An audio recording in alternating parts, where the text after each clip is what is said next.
You'll never sweep the same way again. Put a plastic bag on your broom, and you'll be amazed by what happens. This will save you so much time, and once you try it, you'll wonder how you ever lived without it.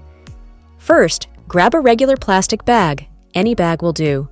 Now take your broom and place the bag over the bristles, just like this. Don't worry about it being perfect, just make sure it's snug. Now that the plastic bag is secured on the broom, we're going to put it to the test. If you are tired of hair and dust sticking to your broom every time you sweep, this simple trick will help.